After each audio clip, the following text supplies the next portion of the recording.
આજ તો ભાડાના પૈસા નથી, ખાલી 10 રૂપિયા છે. શું કરું હવે? કોઈની પાસે માગું કે? ભાવિન, તમે હજી ગયા નથી? બસ જાવ જ છું. મને પાક્કી ખબર છે આજે તમે સિલેક્ટ થઈ જશો. હા, 2 અલગ અલગ કંપનીમાં ઇન્ટરવ્યુ છે, એકાદામાં તો થઈ જ જશે. હા, ઓલ ધ બેસ્ટ.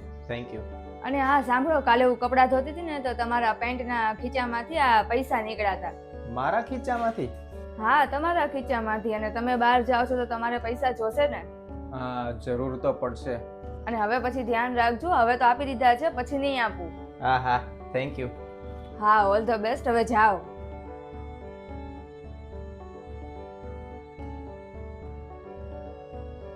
લ્યો પાણી.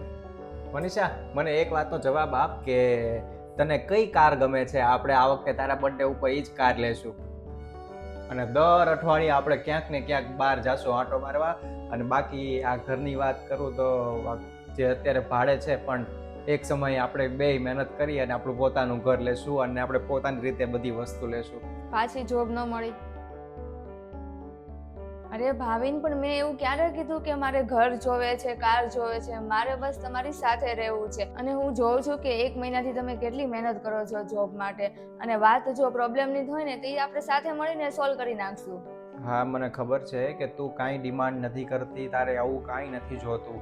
અને તું મને એટલી સમજે છો ને કે તને પાક્કી ખબર હતી કે મારા પેન્ટના ખીચામાં કાંઈ નહોતું અને તને એ પણ ખબર હતી કે મારા પાકીટમાં પણ કાંઈ નથી. એટલા માટે તે સમજીને મને જાતે કરીને પૈસા આપ્યા હતા.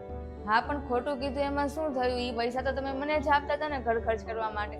એમાંથી મેં થોડાક બચાવ્યા હતા ઇમરજન્સી માટે, અને અત્યારે જરૂર પડી તો એ જ કામ આવ્યા ને. થેન્ક યુ મનીષા, મને સમજવા માટે. મને થેન્ક યુ કહેશો? 1 મિનિટ હો, ફોન આવે છે કોઈકનો. હેલો. હા, ભાવિનભાઈ વાત કરે છે? હા સર, હું ભાવિને જ વાત કરું છું. જોબ માટે આવ્યા હતા ને? હા હા. મેનેજરની પોસ્ટ માટે તમને પસંદ કર્યા છે અને સેલેરી 60,000. Thank you sir. હા, ના ના વાંધો નહીં, કાલથી આવી જઈશ. Okay sir. મનીષા, એક ખુશખબરી છે, મને જોબ મળી ગઈ અને સીધો મને મેનેજરની પોસ્ટ મળી છે અને 60,000 સેલેરી. સાચું? કોંગ્રેચ્યુલેશન. અને મનીષા, મારે એક વાત કેવી રીતે ને કે આમ તો છે ને, કદાચ મારી જેવા દુનિયામાં ઘણા બધા હશે કે જે મહેનત તો ઘણી કરતા હશે, ટ્રાય તો બધી જગ્યાએ કરતા હશે, પણ સફળતા મેળવવામાં કદાચ થોડુંક વહેલા મોડું થતું હશે. પણ જો એને હંમેશા સાથ દેવા માટે કોઈ તારી જેવું હોય ને વ્યક્તિ, તો એને ક્યારેક ને ક્યારેક તો સફળતા મળી જ જાય.